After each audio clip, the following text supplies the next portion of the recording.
From RareGem Productions, this is Let's Get It Together.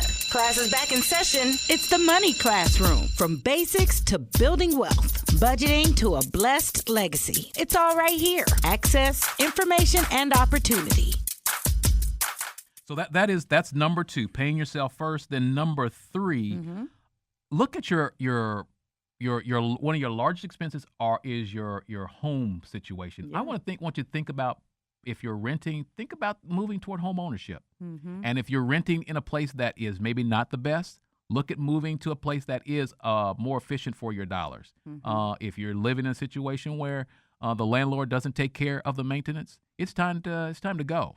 You've given him enough money, enough time. Of course, you've got to make sure that you're within the confines of your lease and giving the ample notice that is needed. So you want to improve your housing situation so your dollars aren't going away in something that doesn't really make a lot of sense. But becoming a homeowner, then you're allowing yourself to get in a situation where you're actually putting something that adds equity, that adds value. There you go. It's an appreciating, it's a growing type of asset in most markets, not all markets, but some. Yeah.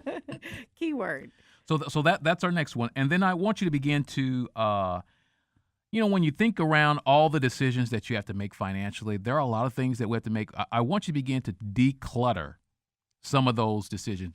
Look at your environment. You've got bills laying here. You've got papers over here. You got finances over here, tax papers over here, stuff all over the place. Begin to organize that and put that in spaces where you can get to it readily, where you can track it the way you want to. That is a great step in helping to bring some financial order to your house. Order brings financial order. Yeah. So I want to begin to do that. Now, part of that order, that is going to help me to see what I owe as well. Right. Because our goal is to get rid of debt, to eliminate as much debt as possible. But if things are spread all over, I have a difficult time being able to capture. Well, you can't really get a good vantage point to see it all. Are you thinking long term? Do you have a will? That's our next one. If you have a will, that is an important part of preparing and thinking about those who are going to be here after you're gone. Deciding what those assets are going to be, how they're going to be distributed. Do you really want people fighting over a lamp? Do you really want them fighting over your sofa? No. Do you really want them fighting over the few dollars in your check? I would hope, but make sure you're making some decisions. There's some tough choices about how you want your assets distributed in the way that you feel like it's best, and not what someone else may end up deciding. Sure. Keyword is asset on this part. Yeah. And it's then not that you have to spell out your whole life. We're talking about just how things would function and work and be utilized after you're gone. Now, somebody out there is going to get a raise. This is our number 6. Well, somebody out there is going to get a raise at the end of this year or the beginning part of next year. And somebody out there is going to maybe get a new job. Yeah. You're going to begin to you're going to feel good about that. Now, are you going to feel good about what you're putting aside for your retirement? That's what you need to look at doing. Take part of this increase that you may get, or even if you don't get an increase, look at putting aside more money towards your retirement. That's right. There's some great tools out there. Bankrate.com. Bankrate.com gives you a calculator that would show if I gave 1% more toward my retirement, what that would mean when I actually do retire. And it could have some tremendous benefits to you. Yeah. And keep in mind, too, with the new tax laws, anyone who is at least 50 years old or older, you can increase your IRA contribution from $5,500 to $6,500 per year. And you can add an additional $5,500 to your 401k. So you can increase your contribution amount. So that allows you to grow that retirement. Sure. So if I get an increase my investment. Absolutely. You want to do that. Retirement, yes. And then this is the number 7, but probably should have been number 1. Oh. We'll say the best for last. Okay. Say the best for last. And that is the whole idea of how you manage your finances, whether you have little or whether you have much. It makes a difference in terms of your thought process. And that is, number 7 is 50, 30, 10, 10.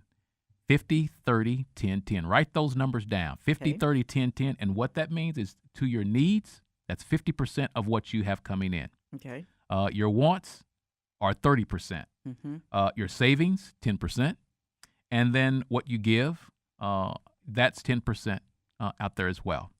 If you can follow this approach, sure. If you can move your budget You can realign your resources. If you can get yourself in a position where you look at the 50, 30, 10, 10, I will guarantee you that you'll begin to see some steps taken in your life, some prosperity begin to happen. You'll begin to see other people blessed by what you're doing. You're going to see debt reduced. You're going to begin to see your finance. You're going to have money left over when you begin to. What that does, we're going to have to realign our priorities to get to that 50, 30, 10, 10. Sure. Now, where does debt fall in this formula? You're 50% to your needs, so that's you're paying your bills, your necessities, Debt's in that too? Your debt's in there as well. Okay. So I'm trying to pull back Mm-hmm. my debt load so that it fits within that 50 That makes sense. time scope. Mm-hmm. And then my wants, those are things that are flexible. I can do with or without those. Reduce those down to 30%. That could be the amount of time that I'm eating out. Maybe I need to readjust that to get that down to that 30% threshold. Savings 10%,